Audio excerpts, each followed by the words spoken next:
Hello, farm friends.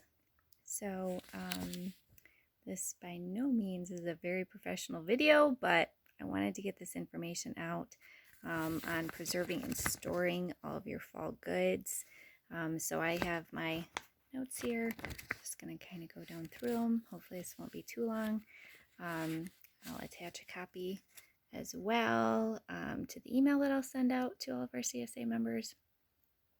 And then, as always, if you have any questions, just let me know. All right, so a couple of the really easy ones to take and store up for the winter. Garlic. You can take and continue to leave the bulbs together until you need your actual cloves. Store them in a dry area, not somewhere that's going to be too much moisture like the fridge. A lot of times I store mine in the cupboard, just away from the stovetop, because you don't want the moisture from the steam to get to them. Just a nice dry, cool place is good. And then as you need them, you can take and pull the cloves out. I know that there are some like Tupperware containers and stuff like that that you can actually put them into that are made for garlic and have like holes for aeration. You can always do that as well, but I usually just keep mine in the cupboard, just maybe in a plastic container without a top, just kind of set in there just so that they're not on the counter. But so that's a really easy one. Onions and peppers, that is a super easy one to preserve and store for the winter.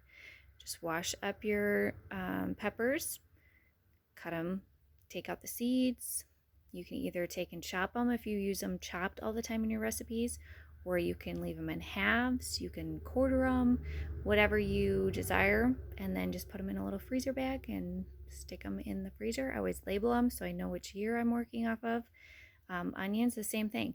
You can take and clean off the onions, cut them, into just maybe quartered pieces, and then take and pop them in the freezer, where you can go ahead and chop them up if that makes it easier for you. Or do both. I have some that I slice and some that I chop up. So either way, that's another easy thing. Take and put them into a freezer bag, label them, pop them in the freezer. Super easy. Next up is broccoli. Broccoli does take a little bit more time, but it's really simple. Anybody can do it. So you're going to start by cutting off all the heads. Just taking and giving them, you can give them a little room on the bottom, a little stem if you want, but you don't have to. You can cut them to whatever your liking is. Soak them in lukewarm water with some salt. Not a ton of salt, but a decent enough amount of salt. I usually put some in the palm of my hand, just enough to make a little pile, and then toss it in. Let them sit there while you're boiling a pot of water. That will just help to take and get any worms out of it that may be in there. All depending on the year. Some years we have a lot, and some years we don't have many. So, but that is one of the advantages, or one of the disadvantages to not spraying our broccoli, is that you are going to get some worms. But we would much rather have to get rid of a few worms in the process than have our broccoli sprayed. So, so once the water is boiling, you're going to put the broccoli into the boiling water for about 3 minutes. Then you're going to take it out with either like a strainer or tongs or something. You're going to immediately put it into a cold water bath. So cold water with ice cubes. Let that sit for another 3 to 5 minutes. Put it into a colander, drain it, let it cool, finish cooling down, get all the water out. Pop it in a freezer bag, label it, good to go. Squash, you're going to cook up. So there are a lot of ways to cook your squash.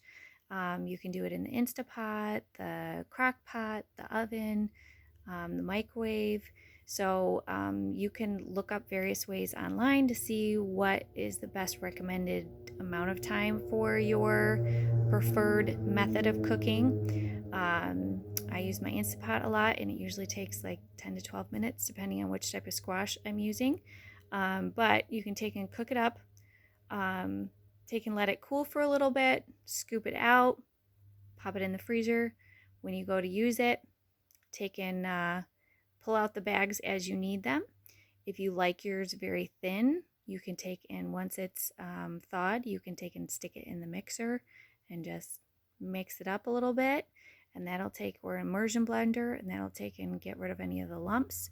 But again, cook it, cool it, put it in the freezer bags, label it, and stick it in the freezer. So super easy. Your squash will take and last for several weeks, as long as it's stored in a cool, dry place. We usually store ours in the basement, so that's a really easy one as well. Let's see, potatoes. Potatoes are another one that you want to store in a cool, dry place, but also a dark place. So even if you're a little worried about the amount of light getting in, you can cover them with like a light towel, an old tablecloth, something like that, because they do need to be in a dark place or else they will start going bad. So they'll just only wash the ones that you're going to use, but as long as you store them in a dark, cold place that's cool and dry, you should be good for quite a while. Ours keep for a long time in our basement. So, and lastly, applesauce. Applesauce is a fun project to get your family involved in. You would just take and wash your apples, core, slice, peel, all that good stuff, and then throw them in the crock pot.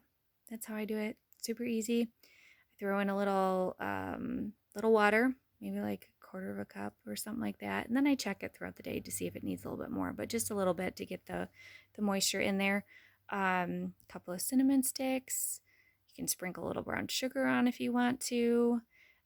Just check it like every hour or so, stir it around a little bit, and I just leave it on high for a few hours. Check it. Depending on your consistency that you want, it may only take like 4 hours, or if you like it thinner, just keep cooking it. You can also take and mix it in the in the mixer to get some of the lumps out, or an immersion blender. All those things work with any of those different things.